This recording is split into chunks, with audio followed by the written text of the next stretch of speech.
అధిక బరువుతో బాధపడుతున్నారా? వినిలాస్ వెయిట్ లాస్ డైట్ ప్లాన్ తో ఇంటి దగ్గర నుంచి హెల్దీగా బరువు తగ్గండి. అందరు అక్కడ ఉన్నప్పుడు ఇక్కడ ప్యారలల్ గా ఆయన ఉండటం అనేది, సమాంతరంగా ఉండటం అనేది ఒక ఛాలెంజ్ కదా, ఒక అడ్వెంచర్ కాదంటారు. అప్పుడు ఏమోనండి, డెఫినెట్గా అడ్వెంచరే, డెఫినెట్గా ఛాలెంజే. ఇక ఆ కథలు చెప్పాలంటే చాలా ఉన్నాయి.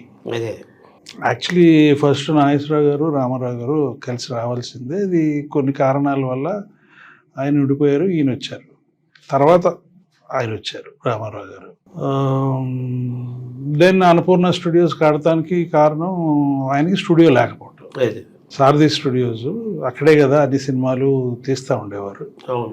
అప్పుడు ఏవో కొంచెం నాన్నగారు దేవదాస్ రిలీజ్ చేశారు 1974.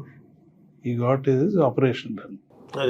50 ఏళ్ళ వయసులో అయింది. అప్పుడు when you was 50 years exactly. I was 20 years. I'm 30 years younger to him. ఆయన ఆపరేషన్ జరగబోతుంటే ఏదో ఎవరో కొంచెం కామెంట్స్ చేశారు, పాత దేవదాసు కొత్త దేవదాసు గురించి అని. కొత్త కృష్ణ దేవదాస్, కృష్ణ గారి దేవదాసు. కృష్ణ గారు కాదు ఆయన, వేరే వాళ్ళు ఎవరు, వాళ్ళ డిస్ట్రిబ్యూటర్లో ఎవరో, మరి నాకు కరెక్ట్గా తెలియదు, గుర్తులేదు ఇప్పుడు. చేస్తే రిలీజ్ చేయండి అన్నారు. సో సేమ్ డే రిలీజ్ చేసింది. You know what happen later. ఇది మళ్ళీ 100 రోజులు ఆడి. అవును, చాలా హిస్టరీ అది. దేవదాసు మళ్ళీ ఇంకో అగైన్ మళ్ళీ ఫంక్షన్ చేశారు. అవును. అప్పుడు వాళ్ళు డిస్ట్రిబ్యూటర్స్ వాళ్ళు కష్టపెట్టుకుని, ఏంటంటే ఆ రోజుల్లో దిస్ ఈజ్ 74 అంటే 50 years బ్యాక్. అంతే, 50 years అయింది. 50 years back they never heard of bypass in India. మనకు తెలియదు అది. అది అప్పుడే కొత్తగా వచ్చింది. సో ఈయన గుండె జబ్బు వచ్చిందంటే ఇక అది కెరియర్ ఇస్ ఫినిష్డ్ అనే ఒక అవగాహనకి మిగతా వాళ్ళు ఇన్ ఫిల్మ్ ఇండస్ట్రీ వచ్చింది. అది సినిమా అయిపోయింది అన్నట్టుగా, అయిపోయింది అన్నట్టు. అంచేత కొంచెం నెగ్లెక్ట్ చేశారు ఆయన్ని కొన్ని వర్గాలు. ఆయన చెబుతున్నారు, బాగా నేను వెన్నేసుకునేవాడిని, ఆవకాయ తినేవాడిని, బాగా సిగరెట్ తాగేవాడిని, అలా చెబుతుండేవాడు అనమాట. సో అందుకుని అన్నపూర్ణ స్టూడియో కట్టవలసి వచ్చింది. నేను అసలు పేరు టచ్ చేసేవాడిని కదండి. 6 years ఏంటి అసలు టచ్ కూడా చేసేవాడిని కాదు. ఈయనేమో స్కిన్ బాగుంటుంది, ఫేర్గా ఉంటుంది, కాంప్లెక్షన్ బాగుంటుంది అని, అంటే యంగ్గా ఉండాలి. మేగడ ఒక గిన్నె నిండా మేగడ, పాల మీద మేగడ మధ్యాహ్నం రాత్రి తినేవారు. మరి ఎక్కడి నుంచి పట్టుకొచ్చారో ఆ లాజిక్.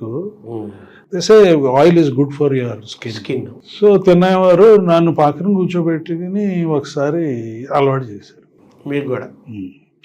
సో ఆయనతో పాటు ఆయనకి 50కి వచ్చింది, ఆపరేషన్ బైపాస్ చేశారు. నాకు 48కి స్టెంట్ పెట్టారు. ఆయన ప్రమేయం. దీని ఎఫెక్ట్ కొలెస్ట్రాల్ పార్ట్లీ అంత కాదు, జెనెటిక్స్ కూడా ఉంటాయి కదా.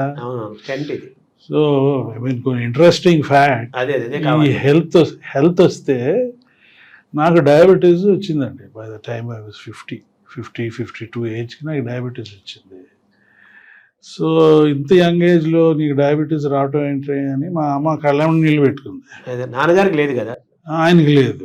మరి ఆయనకి హార్ట్ కార్డియోవాస్కులర్ డిసీజ్ ఉంది కదా. సో అమ్మతో నవ్వుతూ అన్నాను, ఆయనేమో మరి కార్డియోవాస్కులర్ డిసీజ్ అనే ఆస్తి ఇచ్చారు, నువ్వు ఏమి ఇవ్వకపోతే ఏం బాగుంటుంది, ఇది తరగదు, ఇది తగ్గదు, మెయింటైన్ చేసుకో, నువ్వు జాగ్రత్తగా ఉండు అని మాత్రం చెప్తా ఉంటుంది. షుగర్ మా మదర్ సైడ్ అందరికీ ఉంది. అటు వచ్చింది. సో అటు నుంచి అటు ఇది వచ్చింది, ఇటు నుంచి ఇటు వచ్చింది. సో చెప్తా నవ్వుతా చెప్తే ఆవిడ నవ్వింది, ఏడ్చే కళ్ళ నీళ్ళు పెట్టుకునే మదర్.